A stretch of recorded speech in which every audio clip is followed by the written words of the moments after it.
So, folks, we've been talking about the periodic table in the last segment. In this segment, what we want to do is we want to actually make a connection between the Bohr model of the atom we talked about quite a bit earlier, and now the periodic table. So let's shift and now look at the Bohr model, again, a little bit more detail. All right, guys, it turns out that when you look at atoms, they have shells of electrons. Now, we're going to take and draw a circle for the first shell. And the first shell has 2 electrons. You're going to see a pattern here. And after that, it's 8.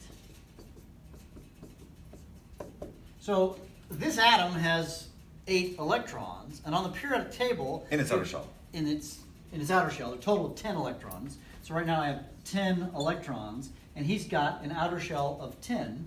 So let's say that I add and make 11 electrons. Or 11 protons in the 11 protons and 11 electrons.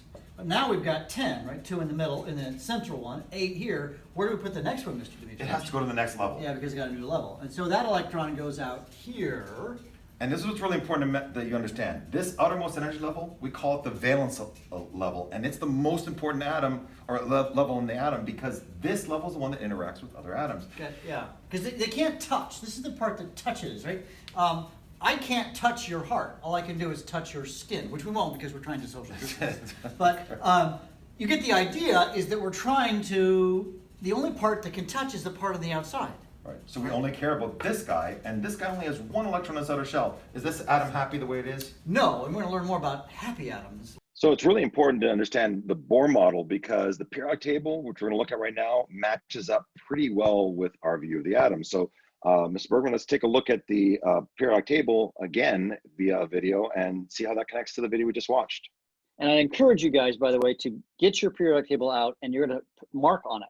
Actually write some things that we're going to tell you in this next clip. So guys, what I want you to do now is take out your periodic table, your blank periodic table, and I want you to go at the top of column number 1, and I want you to write +1. And then column 2, +2. +2. Column 3, Plus +3. Skip column 14, actually. Column 15, that's a little tricky, -3. Mr. Dimitrich? -2. -2 for this column, and -1. 1, and you can put a 0 up here if you want. Why do they have 0 again? Because they have no charge. Yeah, they have no charge. They don't want to They're gain. already happy. Yeah. So the periodic table tells us a bunch of stuff, and today it's going to tell us about valence electrons. So if you're an atom, you want to be happy, right? Yeah, I like happy. Everyone wants to be happy. Happy! And if you want to be happy, you want to be stable. Stable. And in order to be stable, there's a magic number that every atom wants for Christmas to be stable. They want 4. That is incorrect. That is so correct. Are we allowed to hit each other with these? Back in the olden days, we were able to do it. 8, actually, folks. They want to have 8 electrons. The magic number is, what is it? 8. It's what? And it's actually called an octet. So we're going to call it an octet. So every single atom, when they're born, is they want to have 8. Let's say you have 7. Are you happy? No. He's very unhappy. I'll console him later. But since he only has 7, he wants to do everything he can to get I need to get 8. 8. Now, how do we know how many electrons are in each atom on the periodic table? Well, it's actually on the table itself. So, like, the happiest guys on the planet are the ones who already have 8. That's these cats over here. So let's just do this really quickly. If you look at these groups, group 1, Group 1, group 2, group we're skipping this whole middle block. Group 13, which is, do you see the 3 at the end of 13? So that's 3, 4, 5, 6, 7, 8. We kind of ignore helium at the very top there. But see those magic group numbers there? That's the number of electrons they have. 8, so we're going to ignore the guys in the middle for right now. Yep. And so they want to get 8. So let's think about this, Mr. Dimitrich. So what if I've only got like 1 electron? I mean, if I really want 8, is it, can I get 7? So you're a sad panda if you only have 1, right? You're very sad because the idea of gaining 7, it's going to be really hard to have 7 things that want to give. So that would be like from group number 1. So if I'm like potassium and I want to have 8, to gain 7, pretty tough. So what do we do? So here's the thing. You can also lose electrons that have a full outer shell. Now Remember an electron. Oh yeah. So remember the video that we looked at just prior here? Yeah. Every atom has energy levels or shells. So if an inner shell is full with That's 8, with 8, well, I and lose I have one, I have 8. and I have just 1 sitting in the outer shell. If we were to get rid of that,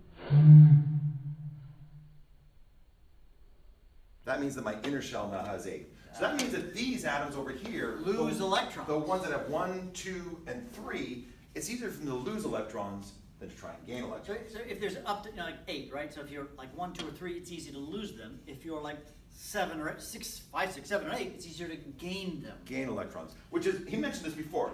This group over here, we call them the noble gases. They have 8 electrons. Do they want to bond with other things? No, they're boring chemicals. They really are boring. We call them noble because they don't want to interact. On this side, by the way, it does matter when you lose electrons. So if I give you electrons which are negatively charged, what's going to happen to you? You feel negative. You're going to feel negative, and you're going to be negatively charged. Negative charge. What's going to happen to me if I lose electrons to you? What's going to happen to me? Positive charge. I become positive charge. So what's really cool about this is we have a kind of a code here on the board. If I'm in group 1 and I lose 1 electron, now I have 1 less negative, so I'm going to be +1. Yep. How about group 2? Positive 2. Because you're going to lose 2 electrons, gain 2, positive 2 charge. Wait for the magic here. Skipping the middle block, group 13. or Plus 3. 3 is Plus- their charge, lose 3 electrons. That's kind of weird. You're losing to gain the charge, right? Now let's jump over here to number 4 is This is tough. a tricky one. We're gonna ignore 4s right now because Yeah. they don't know They what do they're weird doing. stuff. But let's go to 5. If you have 5, how many electrons do you want to gain? 3, but now I'm gaining. So gain 3, I get a negative charge because I'm gaining a negative thing, electron. So that means that everything in this group is going to have -3 charge. Negative 2, gain Negative 2 negative electrons, and this last group, it's second to last group I should say, gains 1 electron, Which is negative. which is 1 negative, and their charge is 1 negative. This is important because now when we're going to work about putting the positive and negatives together, we need to know what their charges are, and the periodic table helps us with that pretty greatly, correct? Yeah. All right, see you. So, Mr. English, we gotta be happy, right? We do. So just like us wanting to be happy, we've kind of anthropomorphized given atoms human characteristics, but we want them to be happy. In order to be happy, they want to be what, Mr. Bergman, again? 8 octet.